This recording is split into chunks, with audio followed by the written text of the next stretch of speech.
Pues bienvenidos a un episodio más de Simulacro. Yo soy Arturo Rodríguez y me da mucho gusto saludar, como siempre, a mi compañero, colega y jefe, Olayo Rubio. Igualmente Arturo. Muchísimas gracias. El día de hoy tenemos un invitadazo de lujo en el penúltimo episodio de Simulacro antes del día de la elección. Tenemos nada más y nada menos al doctor Jalife Rame. Gracias, un placer estar con ustedes. No, como siempre, un gusto platicar con usted y bueno, escuchar todo lo que nos revela, que otros medios ocultan. Bueno, porque no pueden, ¿no? Claro, por lógica. Están subvencionados, de eso viven. Es la muerte de la prensa escrita en general, ¿no? A nivel mundial. Estamos en la época de las redes, nos guste o no. Y luego la época de la posverdad. Exactamente. Esa es otra, ¿no? Donde ya no existe la verdad. ¿Qué es verdad? ¿Qué es falso? Ya cada quien tiene sus intereses. Todo va muy a prisa. Fíjate que aquel día estaba leyendo una declaración que me llamó mucho la atención y me gustó, por cierto, que la ando explotando además, del ex primer ministro británico Brown, a quien le toca la crisis del 2008. ¿Se acuerdan, no? La de Lehman Brothers, cuando el sistema financiero se cimbró, y comenta que hoy un político no dura más de 6 años.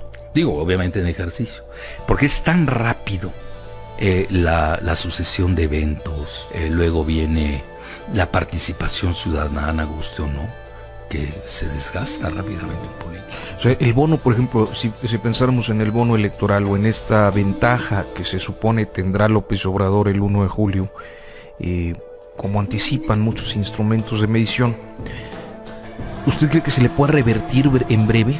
Bueno, lo que pasa, el fenómeno de Andrés Manuel es doble. Es un fenómeno que yo diría místico. Ya entró a la fase de mística, que eso ya no, ahí no hay nada que hacer. Y México es un país místico, mágico. Ahí no hay nada que hacer. Yo creo que Andrés ya está santificado. Haga lo que haga, le van a echar la culpa a sus segundos. Son los culpables, son unas bestias, no entendieron la o al cultura. pasado. O al pasado, dejaron, no se podía arreglar. Él ya no tiene a ese nivel místico. A nivel electoral, se la van a cobrar si no da resultados. La gente quiere resultados inmediatos. Y hay que decirlo con responsabilidad, para eso estamos nosotros, ¿no? Bueno, yo soy cofundador de Morena. Hasta Andrés lo sabe. Y él mismo vino a verme después porque fue en el auditorio, y me dijo, a ver, oye, ¿viste qué ovación te llevaste? Él para eso es muy importante. Entonces, ya la conducción del poder hay muchas contingencias, no va a ser fácil. Van a haber errores, siempre se cometen en el ejercicio del poder. No va a ser un gabinete perfecto. Hay mucha contradicción en su gabinete.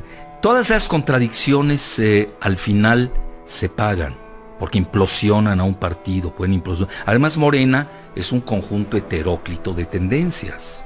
Digo, nada más las que yo veo así de inmediato. ¿Cuál es el primer verdadero círculo de Andrés a nivel político? Veo a Marcelo Ebrard, que además cuando dialogaban Marcelo y Andrés, no era igual la relación vertical, ¿no?, que existía antes. No es lo mismo el secretario de gobierno del gobierno de la Ciudad de México, cuando estaba Manuel Camacho Solís, que mandaba a Marcelo a negociar, pues, con el jefe de un partido del PRD. Son cosas diferentes, ¿no? Hoy ya cambia la relación.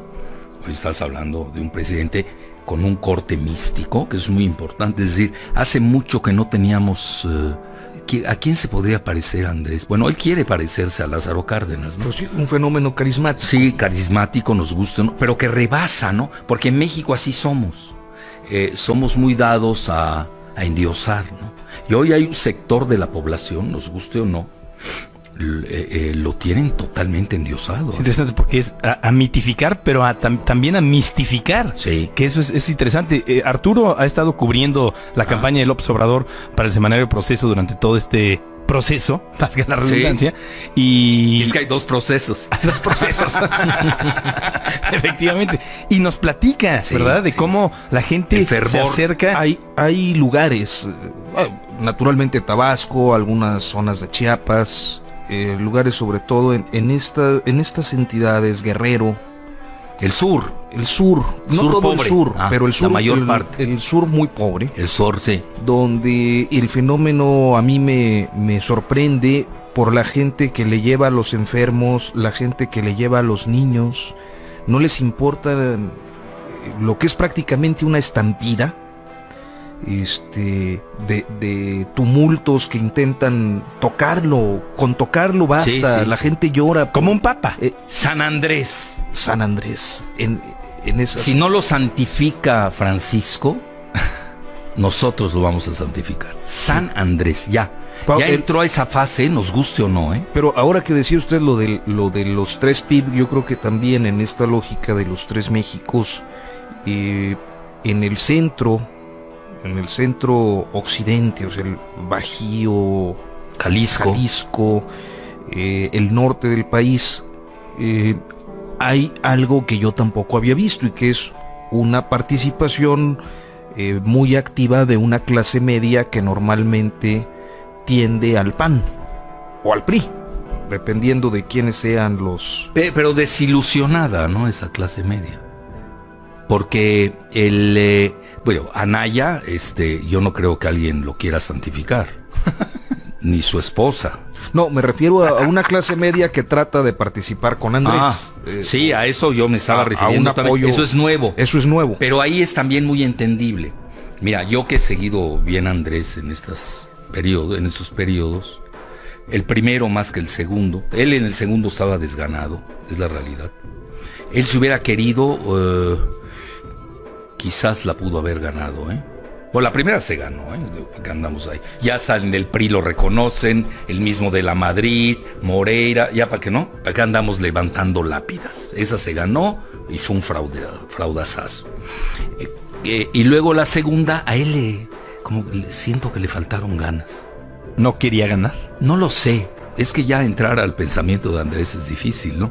Pero a lo que quiero llegar, él tiene más que obviamente tiene sector duro, que ya es San Andrés y punto, no hay nada que hacer. Entonces mira, lo que decía Arturo es muy importante. Por primera vez, es que vamos a tener un efecto político interno tremendo. Aquel día que me hicieron una entrevista, pues no hubo tiempo para elucidar, porque me hicieron la pregunta si iba a haber cambio. Es una palabra que yo no entiendo qué quiera decir, depende, cambio de qué y con qué, ¿no? No sé, es muy general. En Hablar general, de un cambio. yo me aboqué a la cuestión microeconómica y económica. En la macro yo no veo que pueda haber cambio, al revés. En la micro, leve, no es tanto, si quieren lo elucidado, pero en lo demás vamos a tener unos cambios tremendos de símbolos. Mira, un ejemplo que podemos decir que puede darse. En las dos elecciones anteriores, el sufragio estaba muy regionalizado. Cuando Andrés penetró el norte, fuera de Baja California, Tijuana, y ahí se quedaba, era inexpugnable el norte para Andrés Manuel. El Bajío, todos decían Querétaro para arriba, es panista, de color azul. Por primera vez Andrés penetra el norte. Ahí voy, con dos operadores interesantes, nos gusta o no, que forman parte del primer círculo político de su sucesión, con sus hijos, a mi juicio. Obviamente con quien gane la Ciudad de México, independientemente de lo que yo piense de ella, que ahorita lo saltamos, esa parte. Ahorita son días de festejo, ¿no?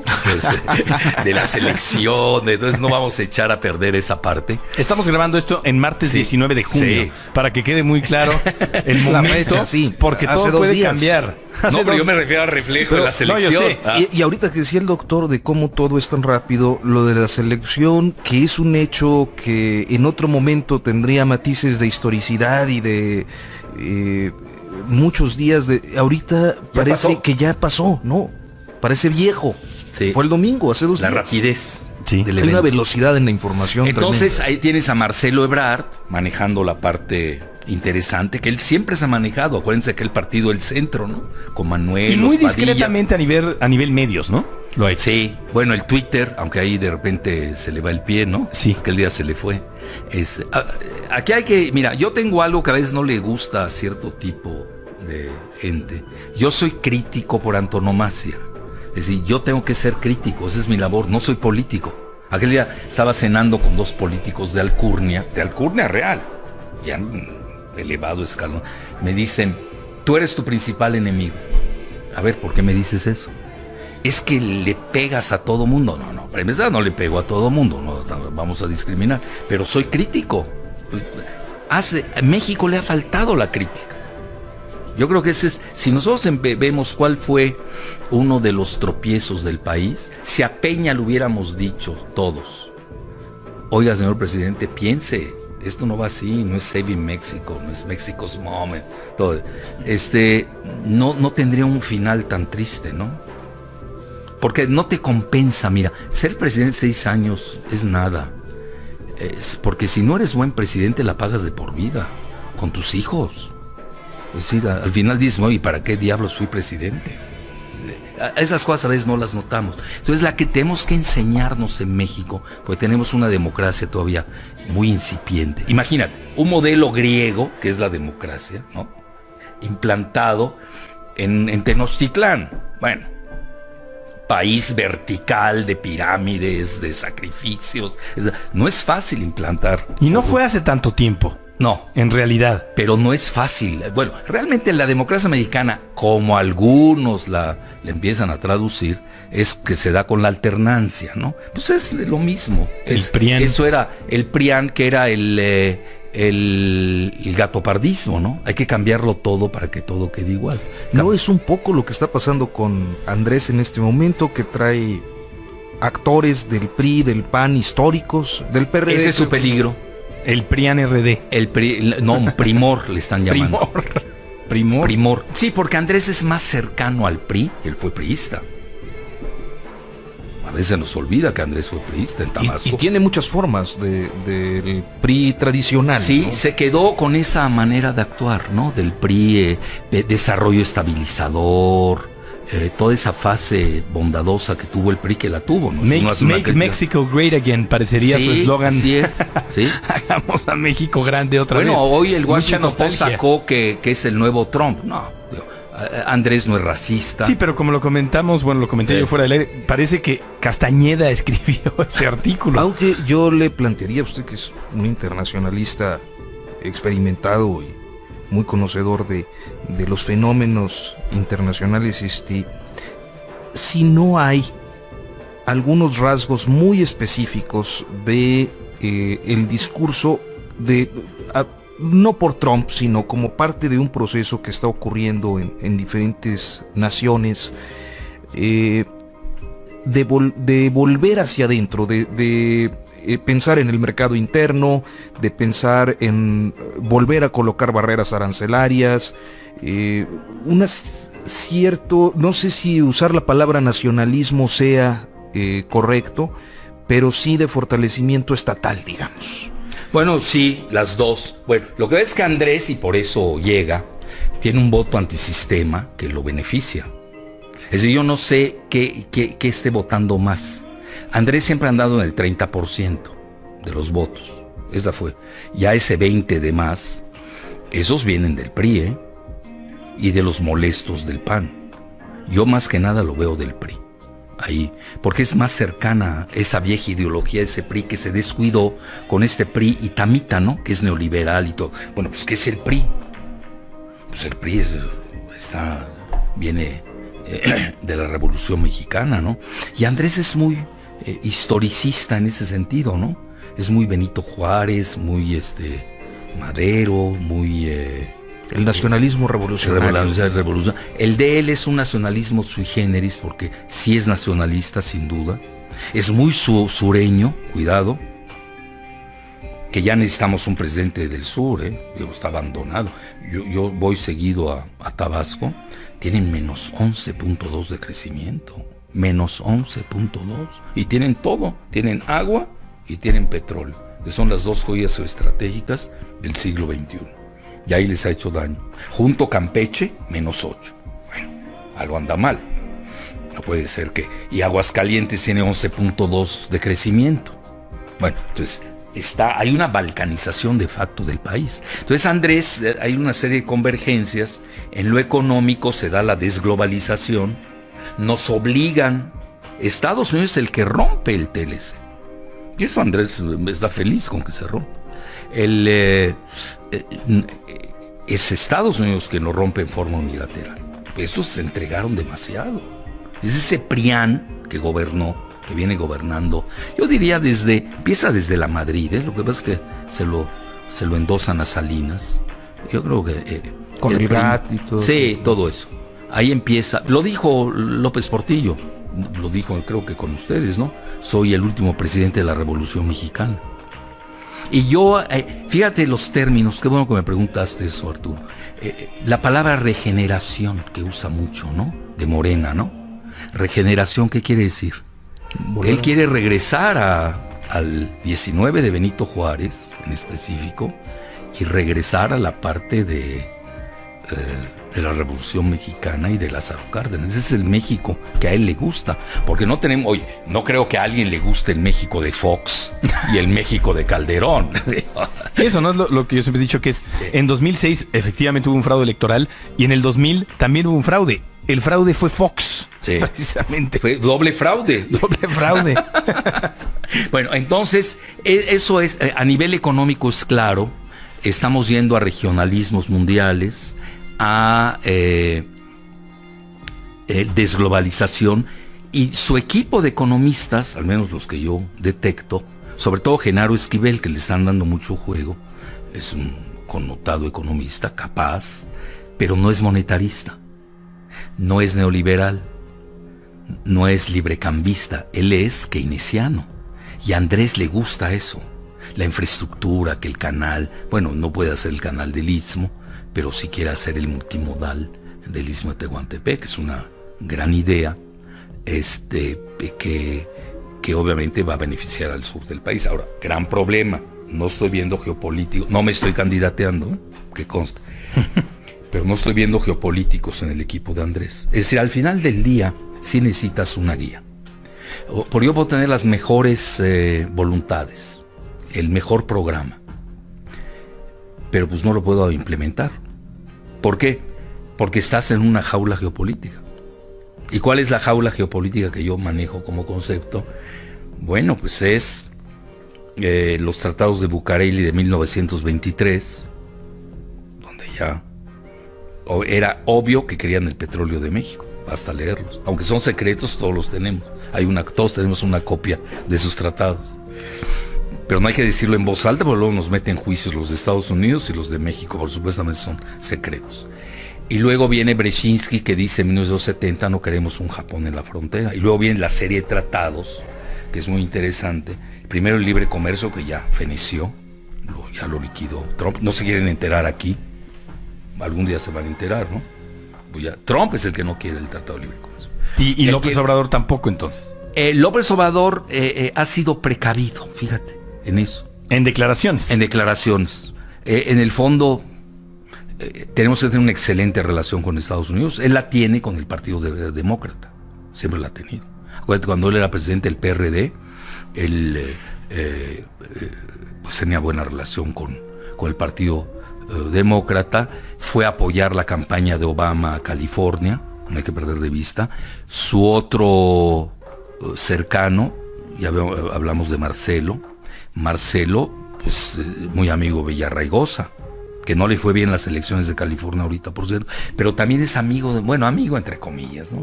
Todo eso de amigos, todo es entre comillas. En la política más, ¿no? Ahí quitas fácilmente las comillas con... Y de Giuliani. Giuliani, que es el abogado de Trump.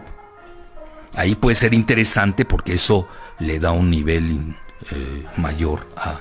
Claro, cuando lo trajeron a México para que nos asesorara. Sí, $4 millones costó. 4 millones de dólares. En cuestión de seguridad, ¿no? Aquí en la ciudad.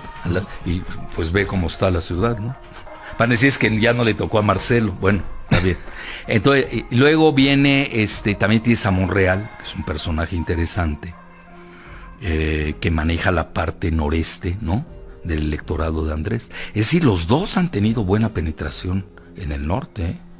Y sobre todo en el centro, pero ya la tenía de cierta manera el mismo Marcelo, con aquel partido que hablamos del centro, con los Padilla, la UDG, ya estaban esos asentamientos, pero no esta profundidad como tú manejas, Arturo. Entonces sí hay que irnos con mucho cuidado, porque una tendencia es simplificar, hacer maniqueísmos. Al final del día, si ustedes me preguntan, me voy a quedar mucho con una imagen que no se me pierde de Andrés. Cuando se dio cuenta que le iban a hacer fraude la noche de las elecciones ¿2006? del 2006, ¿qué frase dijo? Primero los pobres. Y eso dijo. Es real. Andrés se ha recorrido el país, lo conoce y sabe que es anómalo que se maneje. Bueno, hoy en México, para ocultar a los pobres, y hacer una clasificación absurda. Y por eso le salían bien las cuentas a Mid en el debate, ¿no? Claro. Con un instrumento de medición que él diseñó con su gente y de Videgaray.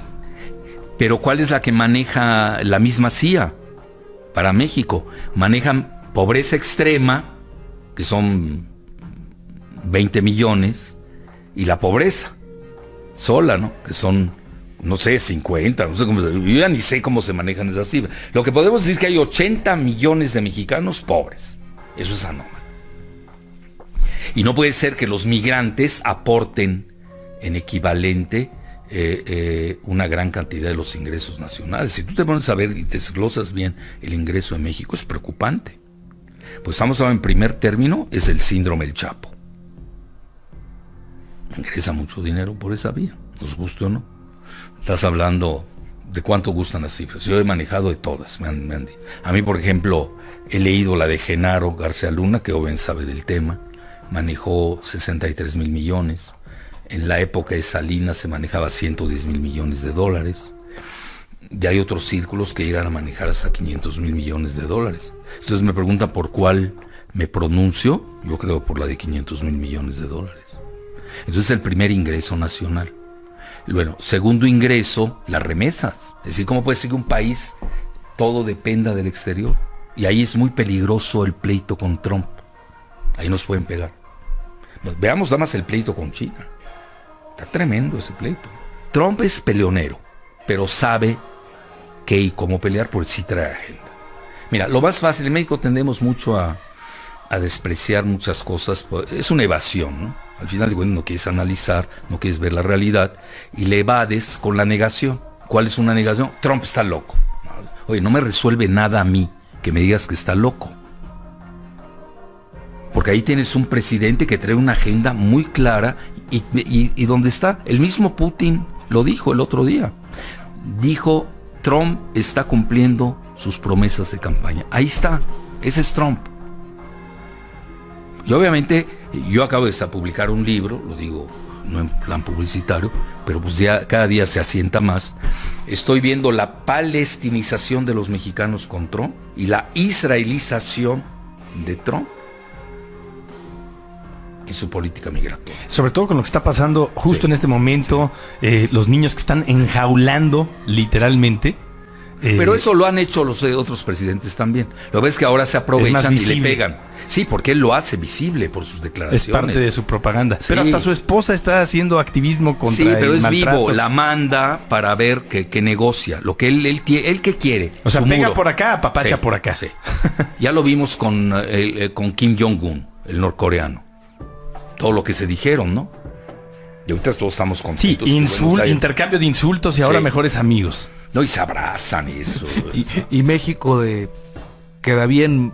Bueno, Videgaray, que es tan ridículo como Castañeda manejando la Cancillería, expulsó al embajador de Norcorea porque se lo pide Jared Kushner. Y ahora en ridículo, como Castañeda quedó. Mira, gran parte de la culpa de la cuestión migratoria en México es Castañeda, con su enchilada completa, de todo y nada. Sino, bueno, alguien me va a decir es que también lo hubiera pisoteado Trump. Está bien, pero cumpliste con tu momento histórico. Castañeda era arabófobo. Cerró la embajada de Arabia Saudita, porque así se lo ordenó Israel y el Mossad. Y Y luego, pues toda esta cuestión migratoria, ni los Estados Unidos lo aguantaron. Los mismos Estados Unidos pidieron su cabeza. Martita lo corrió a los 2 años, esa historia me la sé de memoria. Martita, la esposa de Fox. Porque la maltrataba, la insultó. Con la petulancia intelectual. A Marta.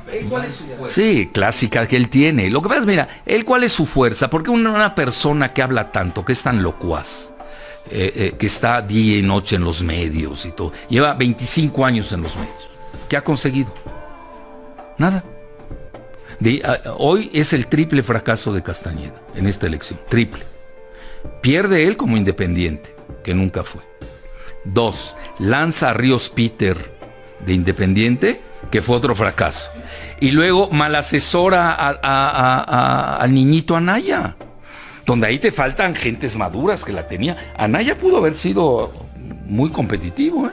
Oye, y me acuerdo que en ese caso de la candidatura independiente a la presidencia, una campaña de televisión importante que hizo incluso Santiago Pando, el publicista de Fox. Pero no pega. Pero no. Castañeda no le lo ven falso, pero lo que es. Ahora acaba de hacer una declaración contra Anaya, ¿no? Diciendo que él, bueno, no sé si fue sacado de contexto esa cita, pero hizo una declaración muy en contra de Anaya. Pues no lo llevas apoyando meses. Ese es Castañeda. Es un traidor profesional. Es tan falso y traidor. Lo que pasa es que él trae otra agenda. Hay que tener mucho cuidado. Pues uno dice agenda, se equivocó aquí. No, cuidado.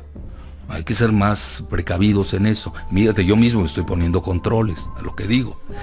Quizás vendió hasta la cabeza de Anaya con la gente del Bester. ¿Para qué te digo con quién está el Bester? Si ya sabes quién. Entonces, en resumen, mira, Castañeda trae la agenda de Soros. Si tú ves bien el segundo debate, que ahí lo dejó ir vivo Andrés Manuel. Pero Andrés Manuel ya no iba a debatir. No. Andrés era un trámite para que no dijeran que no es que no es demócrata. ¿Cómo le bajas 20 puntos en un debate? Eso no existe. Eso no se da. Nunca en la historia de la humanidad se ha dado eso. Entonces, pues iba porque tenía que cumplir, pero ahí lo pudo haber aniquilado primero con la cuestión migratoria. Si te das cuenta, la cuestión migratoria es la agenda de Soros, que además se está usando en los Balcanes y en Europa, donde lo han acusado que quiere desestabilizar a Europa y además tumbar al euro. Ahora, ¿por qué razón? No podemos perder de vista una situación real. Los peores enemigos en el mundo hoy son Soros y Trump. Entonces, mi muy humilde opinión es de que la batalla electoral de Estados Unidos y de México, o mejor dicho, la de ahora nuestra en México, está interconectada con la de Estados Unidos. El 1 de julio está vinculado 4 meses después a la elección de Estados Unidos el primer martes, porque va a tener efecto. Toda la cuestión migratoria, la política del Tratado Libre, que nosotros a veces pensamos, ya somos vasos comunicantes. Cuando tú me preguntas, hay elección en Belice y Guatemala, no nos afecta. En México en lo absoluto, en Cuba tampoco, pero las elecciones de doble vía, obviamente que impactan mucho, porque es muy sencillo, y esa es mi tesis del libro. Hay una guerra demográfica de blancos contra guadalupanos, de blancos WASP, White Anglo-Saxon Protestant, que es lo que enarbola Trump. Si no vemos esa parte, Trump se fue al siglo XVII y Andrés está en el siglo XIX. Imagínate qué batalla vamos a tener. Entonces el siglo XVII de Trump es, si tú ves bien la geopolítica de ese momento, ¿qué fue el Mayflower, el desembarco de los protestantes? ¿Qué fue? Pues una lucha contra los católicos de España y la Nueva España en el continente americano. Era lo que se estaban peleando. Venían de una guerra de religiones de 30 años en Europa. A veces nos pasan esas, a veces no vemos los contextos. Trump está instalado en el siglo XVII. Tiene pánico que hoy el 62% de los blancos, que en su mayoría son WASP, White Anglo-Saxon Protestant, protestantes anglosajones blancos, van a ser rebasados, que están en segunda generación, tirándole a la tercera edad. La mayoría de los jóvenes, drogadictos, desempleados, no se casan. Imagínate cómo va a estar la natalidad de esos jóvenes Digo, no hago lo que dicen los alemanes, el Schadenfreude, no estoy festejando el mal ajeno, ¿no? Pero la realidad es que la cuestión demográfica está venciendo a Estados Unidos. Esa es una realidad. ¿Por qué?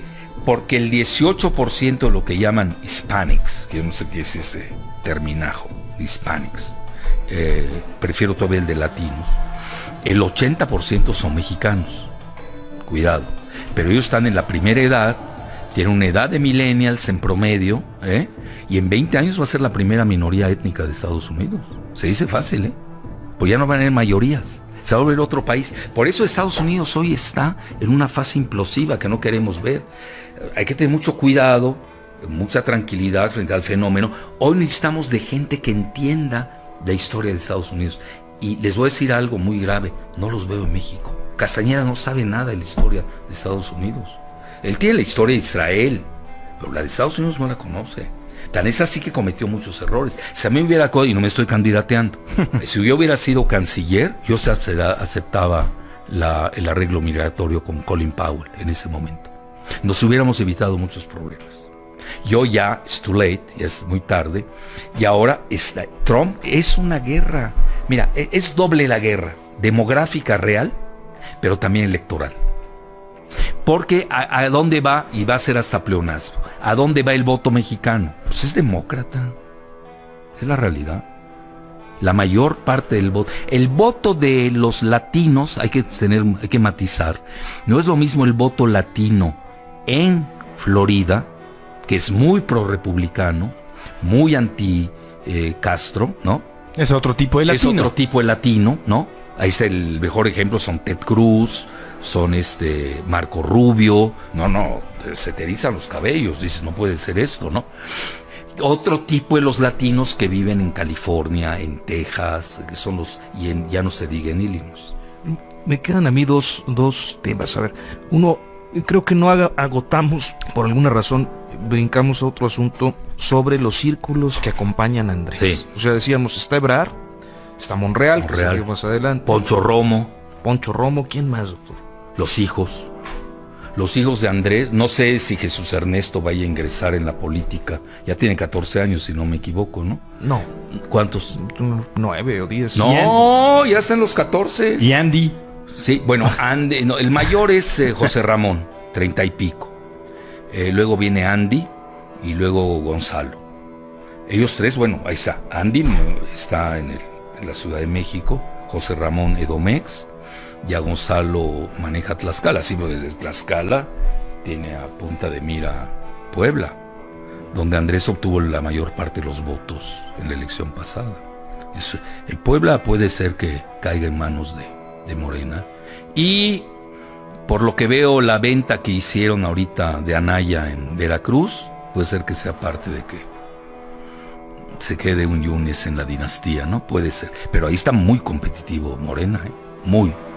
Es decir, el sur es Morena. Mira, tienes dos concuños. Andrés más que Morena. Es un fenómeno, Andrés. Tienes a Rutilio en Chiapas, y al cuñado imbatible, concuño de Adán. Los dos son buenos amigos míos. Yo siempre les he dicho que tienen que conectar ya. Y Andrés es muy chapaneco y tabasqueño. Sus papás, por ejemplo, vivieron en Tuxtla. Él vive en Palenque, el rancho. Cuidado, Palenque, les recuerdo, no es Tabasco, es Chiapas. Sí, dice, tiene una expresión que suele hacer cuando anda por esos estados. Creo que los tabasqueños les dicen choco. Choco. ¿Esos son con los de Veracruz o no? Y dice, soy choco palencano. Ah, está bien. No, él es un enamorado del sur. Él adora las ruinas de Palenque. Adora esas recientes ruinas descubiertas de Calakmul, en Campeche. Muy amigo de ciertos grupos en Campeche. Él es un sureño nato, hay que reconocerlo. Conoce bien los problemas del sur. Bueno, esa es su agenda, ¿no? Ahora, entramos, yo no veo a más, así en al Buitres, ¿cómo se llama Martí Batres. No sé qué van a hacer con él. Es que tiene mucha gente indeseable, Ahorita es la elección. Pero luego, oye, tienes que mandar señales. Dime a quién pones y te diré quién eres, ¿no? Entonces, las señales, ¿cómo rompes con la cuestión de la deuda? Ve todo lo que debes del Fobaproa. Él incluso hizo un libro sobre el Fobaproa. El mismo Marcelo. Que le critican denostó la tanto que cuestión. menciona a Alfonso Romo como uno de los responsables. Bueno, pero acuérdate que un santo puede darse el lujo de perdonar Sí, está pecados. Él está instalado ya en el prematuramente beatificado. Sí, ya. No, si no, aquí lo santificamos. Yo hace mucho que santifiqué a Andrés, porque no es un político común y corriente. No lo es. Pero desde la primera vez. Sí, es un líder social, muchas jala cosas. masas, las jala. Cuauhtémoc tuvo una fase así, El 88. Sí, pero la desperdició. Y no era tan carismático, ¿no? No. Siempre que- está molesto Cuauhtémoc. Sí, tenía la verdad, era inexpresivo, ¿no? Muy Sí, como pero hijo de un general, ¿no? El nombre, el apellido, Sí. en México eso pesa mucho. Sí, claro. El nombre y la herencia La del herencia, padre ajá. y el nombre de pila, ¿no? Cuauhtémoc. Las memorias de lo que ocurrió, por ejemplo, en San Pedro de las Colonias, Coahuila, cuando salen los campesinos, ¿no? Bajando de la sierra y del desierto ahí en mulas sin acarreo a recibir a Cárdenas en el 88, son apoteosis que no te explicas más que en la fuerza del apellido, del reparto agrario, del fenómeno carismático. Igual que en fue Mexicali, Cárdenas, que lo Mexicali. adoran.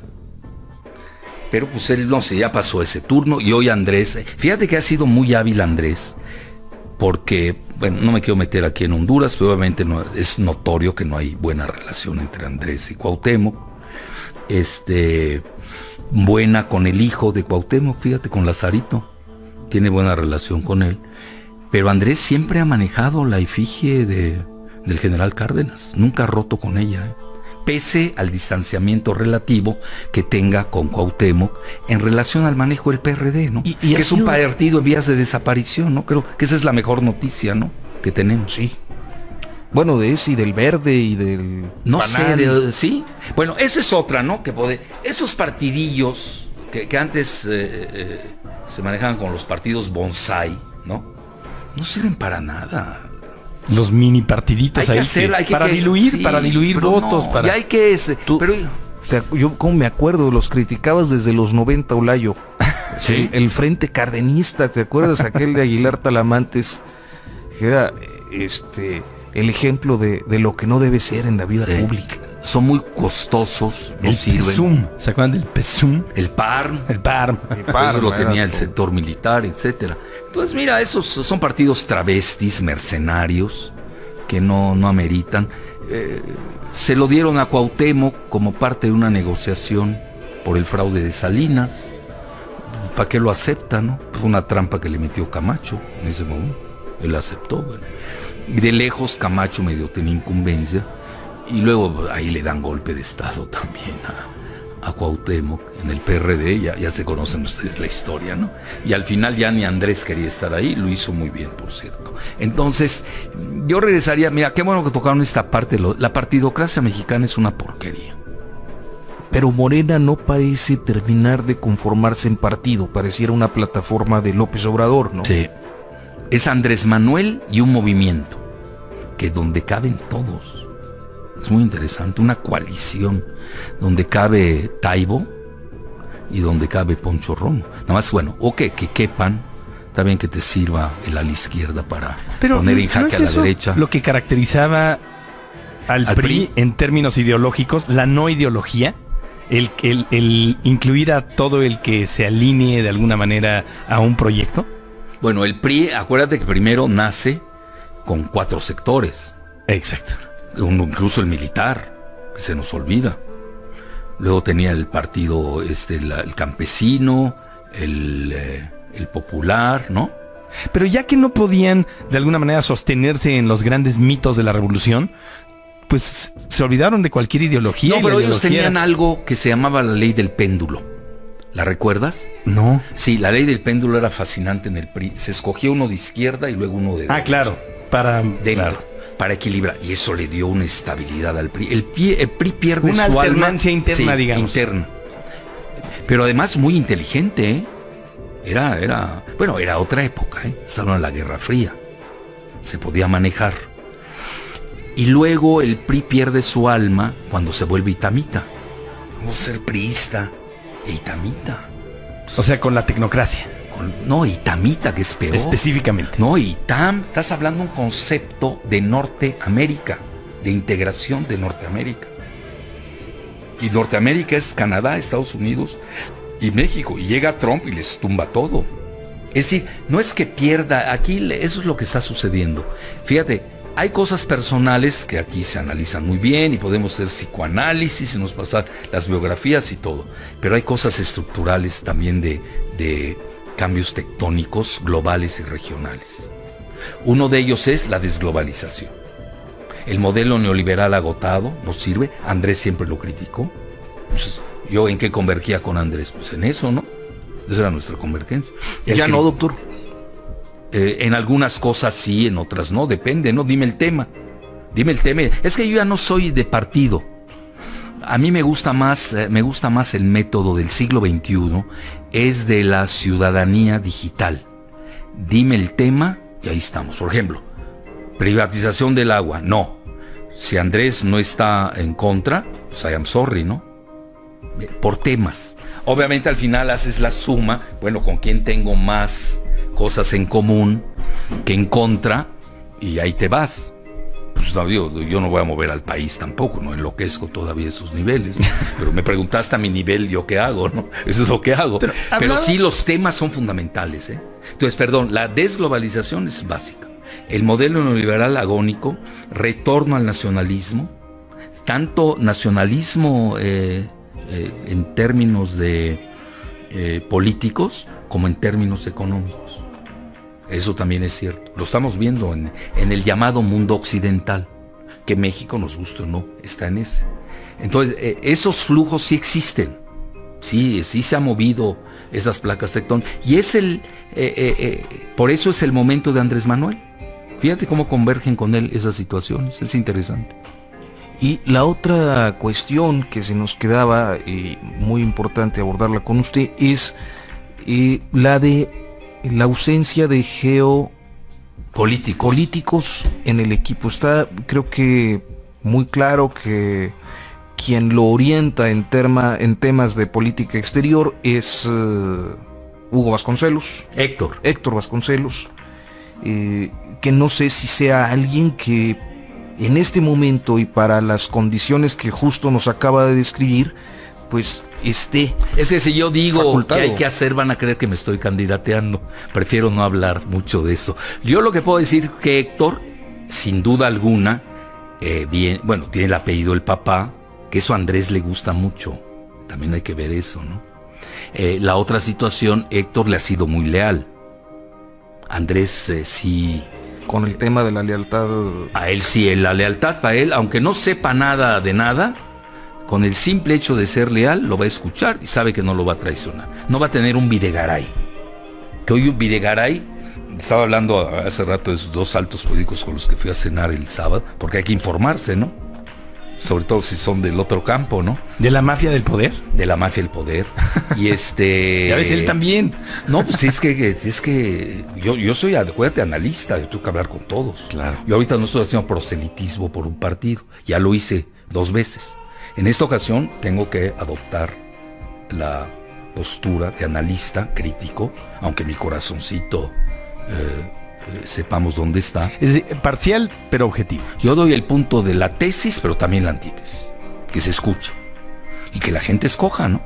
Imagínate que yo salga como Krause a dar línea a los jóvenes. Voto cruzado. ¿No? Tienes que votar. Es de loco. Cuidado con el Mesías. No, y el poder absoluto ni entiende. O al revés, en la democracia tiene que haber una mayoría en el Congreso. Si no, ¿cómo gobierna? Está incitando a la ingobernabilidad. Cuando sale Trump de presidente, sacó un Twitter Krause. Enrique. Bueno, el hijo pobrecito, ¿no? Muy limitado. Digo, ¿Qué tal su papel sería cruel en el debate, ¿no? Por eso, sería cruel si abordo ese tema, ¿no? Sí, no. Por favor, nos evitamos pobrecito, ¿no? Digo, ya, dejémoslo ahí. A mí me da lástima. Pues digo, pobrecito, dejémoslo así. Bueno, A lo que quiero llegar es de que saca un Twitter donde incita a asesinar a Trump. ¿Así? Oye, qué fácil, ¿no? Sí, de hecho, ahora con Y lo lo que pasó borró. con Ricardo Alemán, con lo que pasó con Ricardo Alemán, usaron como referencia un screenshot de ese tweet. Decía Y lo algo borró. parecido. Él incitó a matar a Trump. Oye, ese es el demócrata de México. Tú no te puedes meter a eso. ¿En qué momento han oído ustedes que yo hable mal de Trump? Yo no hablo mal de nadie. Yo me dedico a ver políticas, estructuras, a dónde van, a dónde nos llevan, cuál es nuestra movilidad. Eso es lo que hay que ver. ¿Qué nos va a pasar con Trump? Pues obviamente no la va a tener quien llegue al poder, pobrecito, no va a llegar fácil. Por eso los errores tipo Videgaray. Es decir, tú no puedes cometer eso tipo, o del mismo Castañeda, la enchilada completa, es atroz eso. Y además lo corren a los 2 años, se dedicó a romper relaciones con los enemigos de Israel, etcétera, etcétera. Pero entonces, en algún momento de nuestra conversación hablaba de que la gente se acerca a usted a preguntarle acerca del cambio que va a haber. Sí. Y que le parece algo que es muy amplio, ¿no? Sí. O sea, es complicado. Una palabra. El cambio, ¿qué es el cambio? Pero sí puede hablar de modificaciones y cambios específicos en determinadas áreas. Sí. Mira, hay una cosa que es fundamental. Tenemos que ver la Cámara, la composición de la Cámara y del Senado, ¿no? Para poder hacer una evaluación. Sí, y eso porque solamente si no lo tienes sabremos. mayoría, pues ¿cómo gobiernas? Tienes que hacer arreglos. Vas a tener que mitigar, diluir cosas, ¿no? Cosas que te permite la Constitución, las haces. Puedes hacer decretos, quizás, no sé cómo se vayan a manejar. Pero ya la gobernabilidad te la va a dar en un país donde hay división de poderes, te la va a dar la Cámara, quieras o no. Yo donde me quedé, Stratford, que dicen ellos son la CIA de los empresarios, estaban manejando que quizás se lleve la Cámara Morena. Porque hay un tsunami, Mira, no les voy a decir, pero estos dos con los que cené, te hablan de un tsunami, O sea, que va a arrasar Morena. Tienen pavor. Por eso es bueno hablar con ellos. Digo, porque yo lo veo desde hace... Oye, eso lo vengo viendo hace 20 años. Y ya mi decepción me la llevé, ¿no? La primera vez nos robaron, La segunda Andrés medio quería, medio no. Eso es otra historia. Pero en esta ocasión, que ellos te lo vengan a decir a ti. Que quieran ya puentear. Mira, yo que ni estoy en el equipo de Andrés, ni me he aparecido por ahí, ni nada, no lo puedo decir. Pero me ha buscado gente del PAN, ya quieren puentear. Gente del PAN, no se imaginan ni de dónde, se van de espaldas. Bueno, tengo que mantener esa discreción, porque si no, no seré interlocutor. Claro. Porque mira, a mí que me preocupa el 2 de julio, la gobernabilidad. Esa es la clave. Primero, y la gobernabilidad son muchos términos. Es gobernabilidad política, que tanto haya mayoría en el Congreso. Si hay mayoría, hay gobernabilidad. Sí, claro. Entonces es conveniente que así sea. Entonces no te cae bien Krause y su discurso del voto cruzado. Bueno, no les conviene a ellos, pues no quieren que Andrés gobierne, pero eso es lo que menos les importa. La realidad es que no quieren conozco... que choquemos con Estados Unidos. No, mira, nada más Trump. aclaro eso. Yo no es que no conozco al señor Krause, no conozco a su hijo. Lo No único te que pierdes sé- de mucho, ¿eh? No, lo único que puedo decir es que los documentales que hacía con esta compañía Clio Sí. eran propaganda absoluta. Y en particular el de los sexenios, la serie de documentales de los sexenios, el del sexenio de Ernesto Zedillo, era un documental de propaganda de Zedillo donde se le presentaba como el artífice de la democracia en México. Eso me parece terrible. Bueno, Porque era absurdo, era ridículo, era propaganda como de... bueno, por eso Entonces- tienen tanto rating ustedes con los millennials, porque a ustedes tienen credibilidad. Él no la tiene. Él lo vomitan. A los Krause los vomitan los millennials. Además quiere censurar las redes. Abiertamente lo ha dicho. Pero ahí te va. Es que lo trolean mucho. Hay mucho- Por su culpa, doctor. No, yo no. Porque usted alborot... No, es cierto. Mira, ahí te va. Bueno, si así es, ni modo. Así es la política. Mira, ahí está esta persona y Tamita también, Denise Dresser, ¿no? Denise Dresser, que moraliza la política. A mí, ¿sabes qué no me gusta? A mí no me gusta moralizar. Es decir, si ustedes se dan cuenta, yo no moralizo. Por ejemplo, Trump moraliza mucho. Bad guys. Sí, los malos, los buenos. Los malos. Bueno, es ese maniqueo, yo no lo tengo. Tú para gobernar tienes que tener armonía, tienes que ser congruente. Si empiezas con incongruencias, contradicciones, esto sí, esto no, ahí explotas, incluso para tu salud mental. Te explota el cerebro. El nulismo, ¿no? Tú me preguntas a mí, no quiero hacer proselitismo, que salgan a votar en forma masiva de acuerdo a su conciencia y a lo que sus convicciones, pero salgan a votar. Un país vibra cuando sale a votar. Tenemos que dar un ejemplo de civismo democrático. Obviamente, pero si no sales a votar, pues facilitas muchas cosas, ¿no? Ese es, estamos mal. Por eso el nulismo. Arturo y yo entonces creo que... El nulismo, yo soy abstencionista de siempre, toda la vida. Pues no crees en este modelo partidocracia. No, bueno, nuestro programa se llama Simulacro. Creemos en la simulación electoral y política de este país. Bueno, pero hay que... yo creo que sí hay manera de derrumbarlo, Mira, si sale a votar 52%, como salió a votar en Edomex, cuidado. Pero yo creo que la verdad sí van a arrasar. No nos necesitan, Arturo. No sé. Yo no me confiaría. ¿No está cerrado esto? No, yo no lo veo. No se puede cantar victoria. Yo no. Pues ya viví 2. Y con el mismo. ¿Y cantaba victoria precipitadamente? No. La primera ya estaba cantada. Mira, yo comí con un ¿Pero banquero. usted la cantó? No, yo no. No, yo no, pero era ingenuo. Digo, para no decir otra palabra. La primera vez, hasta comí el miércoles antes de la elección con un banquero de Alcurnia que tiene una televisora, ya para que te digo más. Ahí ya estaba listo. Era Andrés. Es que esto te lo cambian de viernes a sábado. No te confíes mucho, No te confíes mucho. Yo por eso manejo... 3 semanas. Pero por supuesto. 2 semanas. Claro. En una semana te la cambian. A ver, te doy un escenario. 20 puntos. Pues ya no sé cómo los vayan a... Hay buenos algoritmos acá. Ahí está la referencia de los puntos de las encuestas en Estados Unidos, ¿no? Bueno, pero ahí el voto es popular, no es igual, ¿no? Es diferente. Sí. No, yo no puedo hacer el voto popular sí ganó. El voto popular ganó Hillary, pero perdió en el colegio electoral. No es comparable Estados Unidos. Porque ahí la democracia es indirecta, ¿no? Es del siglo XIX. No, la que tienes que ver es el Brexit. Ese es el modelo a seguir. Tienes que seguir Costa Rica, Brexit y uno que no me gusta decir. Cataluña. No, el de Honduras. Gana mi paisano Nazar, que pone Zelaya. Hacen fraude a favor de Hernández y Trump felicita a Hernández. Pregunta tonta, ¿quién ganó? Claro, que es un factor que no hemos visto. No lo quieren ver acá. Y luego te empiezan a reconocer Estados Unidos y la fauna y no te reconocen al que supuestamente ganó. Ten mucho cuidado con eso, Yo ahí sí me iría contento. Yo por eso manejo 3 conceptos.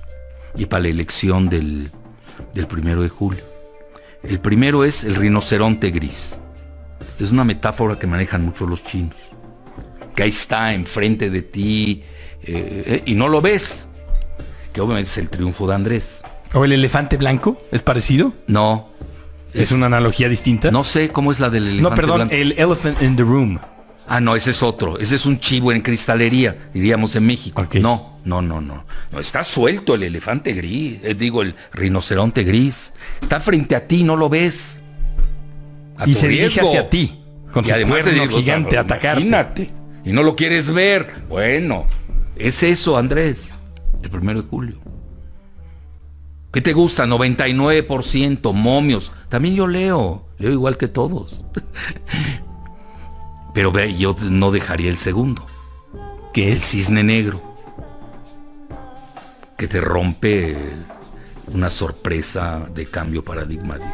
Puede ser muy costosa.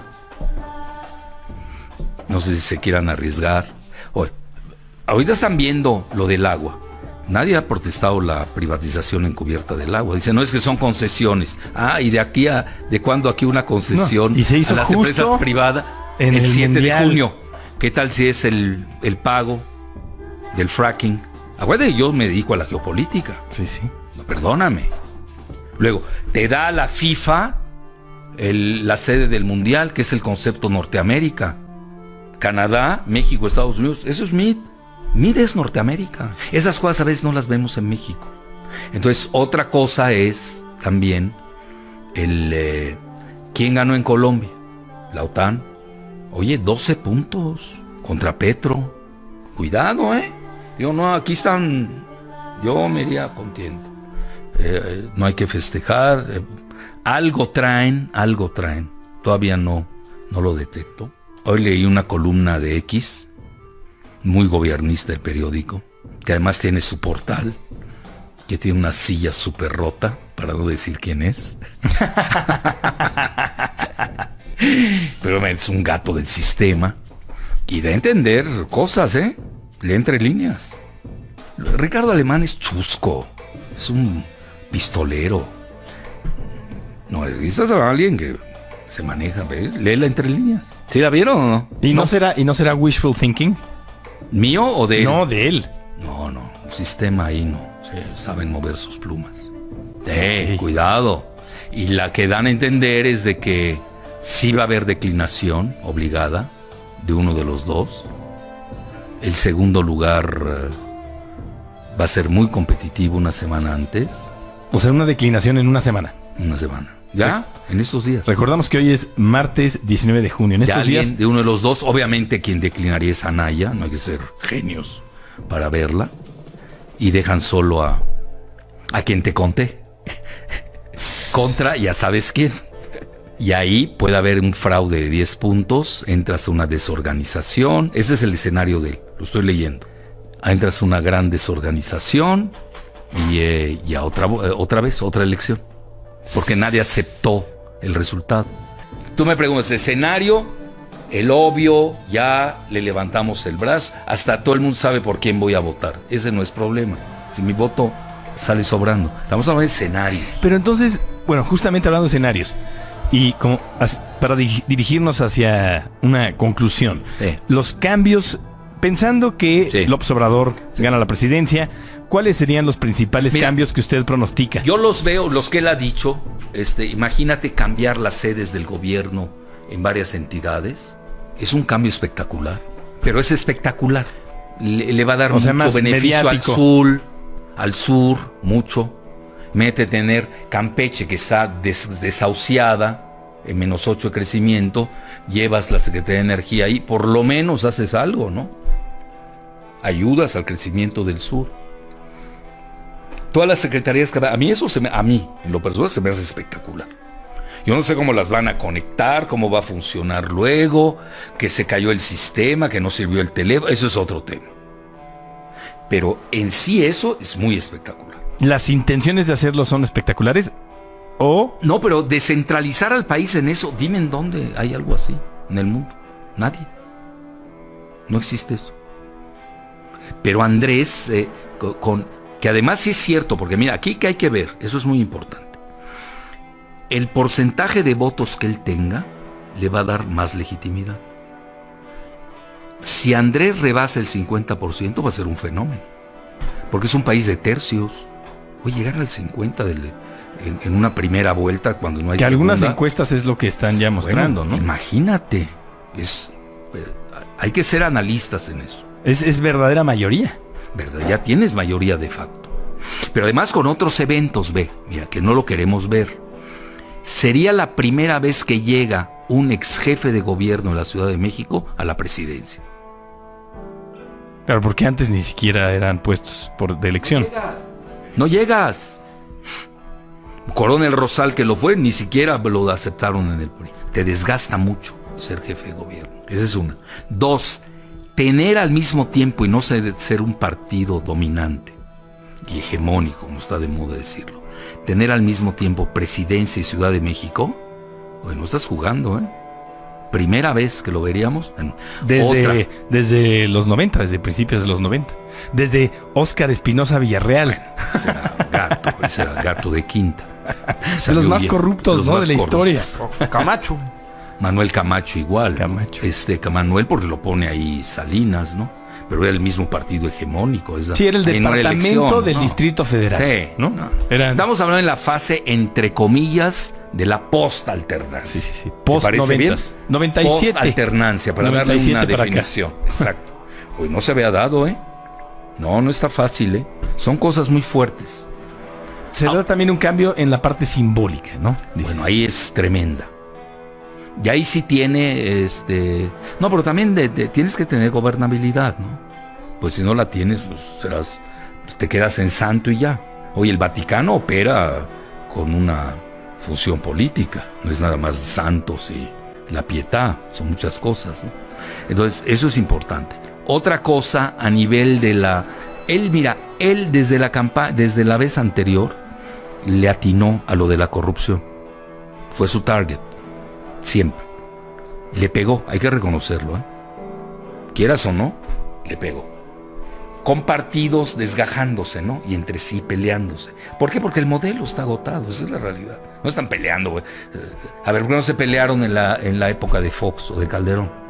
¿Por qué hasta ahora? Porque el modelo ya no sirve también. Tampoco son tontos, lo ven desde dentro.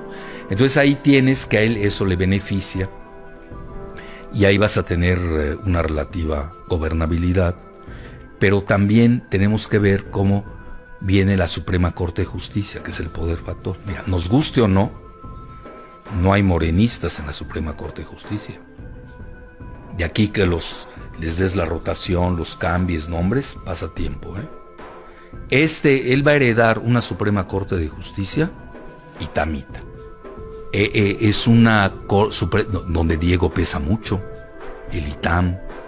Cuidado, esa parte a veces no la vemos. Sigamos. El ejército.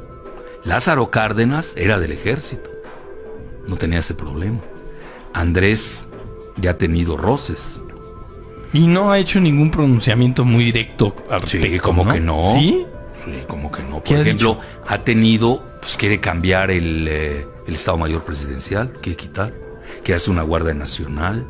Y la tercera, quitar el aeropuerto de Santa Lucía para hacerlo de comercial, ¿no? Y son golpes fuertes al ejército. Sí. Sí, bueno, te voy a decir por qué, pues lo tienes que discutir con ellos. Es una institución, es la que hace la revolución, nos guste o no. Y él no ha tenido oportunidad, obviamente. No lo sé, por lo que veo, pero sí, dos que son plumeros del ejército, pues ya se lo han recordado, ¿no? Esa que aquí todos nos conocemos. X, para no decir el nombre, le mandó un mensaje por Milenio, seguramente lo viste, cuyo apellido empieza con I y acaba con A, y es largo, parece vasco. Ahí sacas tú quién es, pero es un mensaje interesante, ¿eh? Te están diciendo, oye maestro, que te quieres ir a controversias constitucionales. Sí lo viste seguramente, Arturo. No el recuerdo. De I y acabó con A. Bueno, el otro se lo manda a decir uno que ni es mexicano, que es argentino, hijo de socialista argentino, y conocí al papá incluso en Buenos Aires, que trabaja para un canal X, aquí no voy a decir tampoco, pero ya di claves, donde incluso le leen la cartilla, ¿no? Y esto y aquello, a lo que vamos. A nivel de Guardia Nacional, bueno, eso hay que estudiarlo bien. Hay que ver. Ahora, alguien me decía, el del poder de la mafia, más que el de la mafia y el poder. Me dice, es que Andrés, de coroneles para abajo, lo veneran. Cierto. Sí, claro, sí es cierto eso. Pues todos vienen de Chiapas, Guerrero, todo el sur. Es decir, la infantería del ejército está con Andrés. Eso tampoco hay que perderlo de vista. Entonces no sería tan pero fácil la cúpula un no. golpe de estado. No sé. Entonces, arriba, lo del aeropuerto de Santa Lucía. En el libro The Next War, de Caspar Weinberger, que habla de invadir a México, ¿sabes qué quería antes que nada? Destruir el aeropuerto de Santa Lucía. Es clave para la defensa de México, porque ahí es el asiento de nuestros aviones. Hay que tener mucho cuidado con ese tema. El Estado Mayor Presidencial, no lo sé, habría que haber yo no sé mucho de esas cosas, yo te digo lo que leo, pero tampoco puedes chocar así. Hay que hablar con ellos, ¿no? Claro. Jalarlos. Ahí hay lugares donde tienes derecho, te vas por la libre y aplicas lo que quieras. Hay otros donde tienes que hacer una transición. Con los empresarios, idem. Yo no tengo muy buena opinión de los empresarios en general en la época neoliberal. En lo personal lo he escrito, llevo 20 años escribiendo de eso. De banksters no los bajo. Banksters, imagínate. Entonces, pero en México no podemos chocar con la clase empresarial todavía. Ve todas las interrogantes, ¿eh? Ahora tenemos desde el 2 de julio hasta el primer martes de noviembre, hasta el 1 de diciembre, donde toma posesión. Ya estamos en el escenario de que llega Andrés, ¿no? Donde toma posesión Andrés. Son ¿cuántos meses? Largos. 6 agosto, meses. septiembre, octubre, noviembre. 5 meses. 5 meses. ¿Sabes qué es eso? Es muchísimo. Eso hay que cambiarlo. ¿Cómo puede ser que el Congreso entre en septiembre y el presidente entre en diciembre? Es de locos. El INE hay que tumbarlo. Sí, en Estados Unidos son 2 meses. Vámonos, cuando mucho. Sí, en Es este lo que hay caso. que hacer aquí, a los 2 meses. Aquí fue el 9 de noviembre, 20 de enero, ¿no? En Estados Unidos. Exacto. Igual hay que hacer aquí. El INE ya, acabar con esa porquería. No sirve para nada. Puro vividor está ahí. Además, vela a los que nada más te doy un parámetro de qué es el INE. Con uno solo. Aparte de los sueldos, todo aquí nos vamos por los sueldos. Ok, no importa. Y me olvido del exhibicionismo y la locuacidad de todos sus miembros. A ver, dime, les pregunto, ¿me pueden decir ustedes quién es el presidente del INE, el equivalente en Estados Unidos? No. Nadie lo sabe. ¿Qué le importa? Y aquí sale el presidente del INE tomándose fotos, dando lecciones de moral. Eso no pasa ni en Europa ni en Estados Unidos. Es de mal. Crearon un adefesio los partidos para repartirse el botín electoral. Esa es la realidad. Bueno, eso ya no es vigente, hay que quitarlo, no sirve. Entonces, yo creo que hay reformas que va a hacer Andrés, pero eso no afecta la economía. No es un choque económico. Lo que tenemos que ver a nivel macro, y es la parte que me preocupa, es hoy le están pegando a todos los mercados emergentes y México no se sabe. Llegue quien llegue, ¿cómo va a estar el peso el 2 de julio? Si le quieren poner una trampa a Andrés y no quieren que gobierne, le disparan el peso a 25. A ver, ya se te acabó tu sexenio. Y si se va a 30, ni hablemos. Ya te amolaron. Es decir, no está tan sencillo. Oye, sí, y usted sí pronostica, o sea, considera ese escenario de la devaluación, de una super estamos devaluación. viviendo. Sí, yo siempre lo he tenido. Además les gusta, ¿no? A los gringos. Es cuando más ganan. Fin de un sexenio y arrasan. Imagínate todo lo que no están apostando en dinero para ese escenario. Ganan fortunas. Ustedes se van a detener, oye, va a afectar al sur de México, no van a dejar gobernar a Andrés, les importa un comino. Y a veces los financieros de Wall Street juegan diferente al mismo presidente de Estados Unidos. Son muy perversos, ¿eh? Es decir, no tenemos, la macro no es nuestra, no depende de nosotros, porque nos abrimos demasiado, es la realidad. Somos muy dependientes del dólar. Petróleo prácticamente lo regalaron. Oye, yo me acuerdo, ingresaba a México 123,000 millones de dólares de petróleo. Hoy apenas llegamos a 19,000 y eso que ya volvió a subir. Oye, deja más el narco, deja más el segundo ingreso, que es las remesas. Las remesas deja más que el petróleo. Y hoy hay un rubro interesante. La maquila deja relativamente, no deja tanto, 25,000 millones de dólares. La agroindustria está dejando 25,000 millones de dólares. Y el turismo, fíjate, ya deja más que el petróleo. Con Siguen toda la viniendo. inseguridad de México. Sí. No, pues está regalado México, ¿cómo no vienes? Oye, ¿a cuánto entró Peña? ¿Cuánto tenía Peña? 12 estaba el peso, ¿no? 12, 13. 12. Ahora está en 21. 21 y pico hoy. Entonces son cosas que rebasan a un presidente. Obviamente también si te quieren dañar, ya sabes desde dónde, te hacen papilla, te someten. Es de la jaula económica que hablo, jaula geopolítica. Entonces, tiene que ser muy precavido. Lo he visto muy precavido, Andrés, lo tengo que reconocer. Atemperado, por ejemplo, tú lees las declaraciones de Anaya, son contra Trump, directas, por Soros y por Castañeda. Eso es obvio, ¿eh? Ahí no hay ni que perder el tiempo. Mitt es más tranquilo porque es la gente más afín a las políticas de Trump, vía Videgaray, ¿no? Pero me estaban diciendo, precisamente los del poder de la mafia, que ya Videgaray se fue con Anaya, ya traicionó a Mid y a Peña. Me lo afirmaron. Pero si hay una declinación, entonces sería de Anaya a Mid. Sí, sí. Oye, estás hablando aquí juegos de poder, Game of Thrones. Y ahí están los empresarios, la carta que están jugando. Pero eso ya la sabíamos. Mira, yo esa la sé, porque me la dijo hasta el que inventó a Anaya. La sé desde hace 3 meses. Lo que pasa, se complicó, no sé dónde, en qué parte. Porque ya es personal entre Anaya y Peña. No, pero ella quiere meter a medio mundo al bote, Anaya, ya viste, ¿no? Menos a su esposa, a su suegro y a Castañeda. Y a Krill. Y a Krill tampoco. No, pues es que son sus 2 coordinadores de campaña, ¿no? Krill y Castañeda. Que es una reedición foxista. A final de cuentas, nada más le faltaba Fox. Sí. ¿No? No, pues ya se fue Fox con él. Sí. Y tiene a Rubén Valenzuela. Y tiene a Rubén Aguilar de traductor. Perdón, de vocero. Otra vez. Pues ha sido un placer platicar con usted, encantado. Doctor. Como siempre. Bueno, y yo sí quiero hacer un llamado. Sí. Que valga, ¿no? Por favor. En contra del nulismo. Y del abstencionismo. Del voto cruzado y del abstencionismo. Salgan a votar en forma masiva, de acuerdo a sus convicciones y conciencia. Sí, porque además Arturo y yo no somos modelos a seguir en ningún aspecto. Y eso hemos insistido a lo largo de estas 20 y tantas emisiones. No somos ejemplos. El doctor sí. Por algo es doctor. Entonces, salgan a votar. Él sí estudió. Él sí estudió. Como fue evidente. Sí, pero que no protesten si no salen a votar. En eso yo ¿sabes discrepo, por qué? pero... Hay muchos que me dicen esto. A ver,